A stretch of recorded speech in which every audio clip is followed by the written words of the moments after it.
Sebagian orang tua akan berpikir bahwa memberikan dot atau empeng akan memberikan rasa nyaman dan rileks kepada anak. Karena memang perilaku tersebut sudah turun-temurun dilakukan oleh orang tua dulu. Menurut penelitian terbaru bahwa memberikan dot atau empeng dapat berpengaruh buruk untuk kesehatan si kecil. Bahkan pengaruhnya tidak main-main. Sekecil dapat terlambat bicara, pertumbuhan gigi terganggu. Untuk itu, ikuti terus video saya sampai habis untuk mengetahui dampak negatif dari memberikan si kecil dot atau empeng. Itu baca semua atau tidak mudah tidak menampak yang sakit.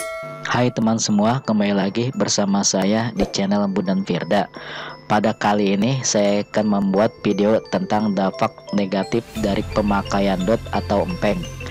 Empeng atau dot dianggap perlengkapan wajib yang harus dimiliki seorang bayi sejak lahir. Mungkin ada benarnya jika digunakan secara tepat. Empeng dipakai untuk memberikan efek tenang kepada bayi. Dengan memakai empeng, otot-otot bayi akan terus terangsang rileks, menghisap menjadi tenang.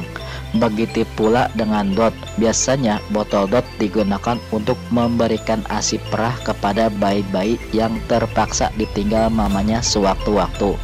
Namun, empeng dan dot tidak selamanya baik. Si bayi bisa mengalami efek negatif jika penggunaannya salah atau berlebihan. Di usia 0 sampai dengan 2 tahun, menurut psikolog anak, stimulasi anak akan terus berpusat pada daerah mulut. Jadi, anak akan senang menerima benda yang dimasukkan ke mulut. Nah, tekstur empeng dan puting dot yang cukup elastis membuat anak nyaman, bahkan ketergantungan. Seperti ada beberapa efek negatif yang bisa Anda rasakan. Nah, tekstur empeng dan puting dot yang cukup elastis membuat anak nyaman, bahkan ketergantungan. Seperti ada beberapa efek negatif yang bisa anak Anda rasakan. Yang pertama, bingung puting. Pola hisap yang berbeda antara dot dan empeng dengan puting payudara mama membuat si kecil bingung puting. Karena dot yang cenderung lebih mudah mengeluarkan susu, membuat bayi tidak perlu susah payah menghisapnya. Berbeda dengan saat menghisap air payudara mama yang lebih membutuhkan usaha untuk mendapatkan ASI. Jadi ini penyebab utama bayi yang sudah menyusu memakai botol dot menjadi kesulitan dan menolak menyusui langsung dari payudara. Yang kedua, pertumbuhan gigi terganggu. Meski membuat nyaman anak Anda, gigi yang sedang tumbuh, empeng dan dot justru bisa menghambat pertumbuhan giginya.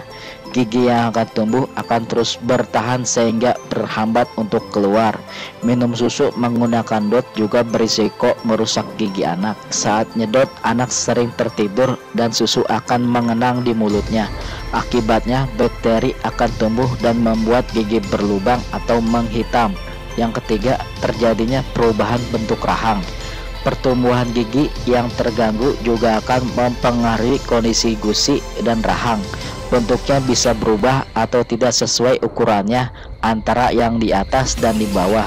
Bisa terjadi kemungkinan rahang anak akan berubah dan gigi anak menjadi tidak beraturan bentuknya atau tonggos. Yang keempat, infeksi telinga, hidung, dan tenggorokan. Penggunaan empeng dan dot pada anak di atas 1 tahun meningkatkan resiko infeksi pada telinga yang disebabkan volume suara hisapan yang dihasilkan terus-menerus. Selain itu, biasanya anak meminum susu dari dot hingga tertidur. Aliran susu yang keluar bisa masuk ke telinga sehingga mengalami infeksi. Yang kelima, tersendak. Derasnya air susu pada dot berpotensi membuat bayi tersendak. Berbeda saat bayi minum susu ASI secara langsung, karena susu tidak keluar jika puting mama tidak dihisap. Yang keenam, terlambat berbicara. Saat menyusu langsung, otot rahang bayi akan bergerak aktif yang memudahkan anak untuk berbicara. Berbeda dengan dot yang tidak memerlukan gerakan rahang yang aktif untuk menyedotnya. Jadi otot mulut anak tidak terlatih dan bisa menghambat kemampuan bicaranya. Yang ketujuh, rentan bakteri. Anak atau bayi pasti sering menjatuhkan benda dalam genggamannya. Jadi empeng dan dot yang digunakan mereka tidak menjamin kebersihannya, yang bisa menimbulkan penyakit. Belum lagi botol, dot, dan empeng harus selalu disterilisasi demi menjaga kebersihannya. Jika mama tidak melakukannya, bakteri bisa bersalang dan mengancam kesehatan si kecil.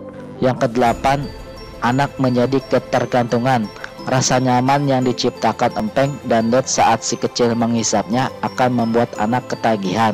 Lama-kelamaan anak akan bergantung pada benda ini hingga besar dan akan menangis jika mama tidak segera memberikannya. Yang kesembilan, percaya diri yang rendah. Menenangkan anak menggunakan empeng bukanlah cara mendidik yang baik. Anak cenderung mengendalikan dirinya dengan bantuan orang lain atau objek lain, yaitu empeng dan dot. Jangan coba-coba gunakan empeng untuk menenangkan bayi. Peluklah mama dan orang terdekat lebih efektif menenangkan anak. Untuk pemberian ASI yang paling baik adalah dengan menyusuinya secara langsung ke bayi. Dalam pengalaman anak saya tidak pernah saya berikan empeng, dan memberikan dot pun hanya beberapa saat saja. Mungkin itu saja video saya pada kali ini. Semoga informasi ini dapat memberikan manfaat untuk Anda semua, khususnya untuk anak Anda yang sering diberikan dot maupun empeng.